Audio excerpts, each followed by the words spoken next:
Alors le corps infini, c'est un projet qui est, évidemment, par son terme lui-même, le corps est au centre de ce projet. Et c'est pas n'importe quel corps, c'est un corps en apesanteur.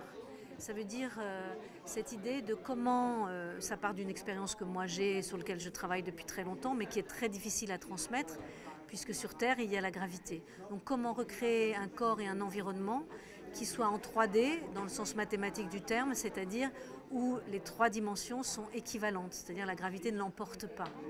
Donc l'idée de tout ce projet, c'est de réunir plusieurs techniques de recherche technologique, scientifique, artistique, pour essayer de questionner ce corps infini, c'est-à-dire qui serait lui-même en 3D, sans gravité, et dans un environnement sans gravité.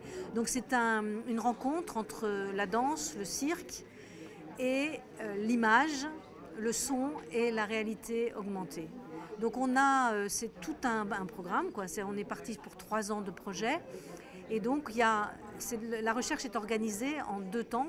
Un temps de théorisation avec un séminaire où on invite différentes disciplines, différentes personnalités des sciences et des arts pour réfléchir à cette notion-là. Ça permet l'engagement de tous les participants et de tous les étudiants et stagiaires sur ce projet-là, d'essayer de déjà réfléchir à cette question d'une manière théorique. Et ensuite, on a des plateaux expérimentaux où là, on est sur le plateau, donc à la fois à l'Académie Fratellini et à la fois à l'ENS Lumière, donc un studio de cinéma et un plateau de spectacle vivant. Donc c'est vraiment des échanges aussi avec les régisseurs et tout ça.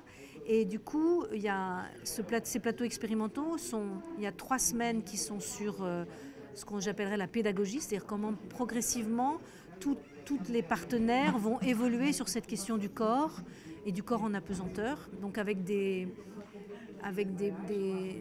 projets très spécifiques, par exemple comment on va situer les appuis, comment le cerveau va permettre d'oublier où sont les appuis, aussi bien sur la question du corps des aériennes qui sont en suspension, que l'image qui se pose cette question-là, comment il filme, que le son qui du coup va prendre le milieu en grand, donc le milieu extérieur, et puis par moments être très sur les corps eux-mêmes, très organiques. Donc on est toujours dans ce va-et-vient avec le corps qui est une sorte de mode du monde qui nous entoure, de mode de compréhension du monde qui nous entoure entre le dedans et le dehors. Et donc chacune des parties réfléchissent là-dessus. Et la deuxième étape des plateaux expérimentaux, c'est avec le matériau qu'on a, c'est-à-dire qu'on est vraiment sur la recherche, avec le matériau qu'on a accumulé, comment on peut le présenter pour en finalement intégrer le spectateur dans cette recherche-là. Donc voilà, la forme, elle va émerger de tout ce travail. Pour nous, ce moment des vitrines, finalement, il était un peu inquiétant parce qu'on est en plein milieu du projet, mais finalement, il est super parce qu'il est juste entre le moment des plateaux avec le temps pédagogique et le moment où on va passer à la forme de représentation. Donc ça a été un temps pour nous vraiment fort, où on s'est tous retrouvés à essayer de reformuler pourquoi on était là.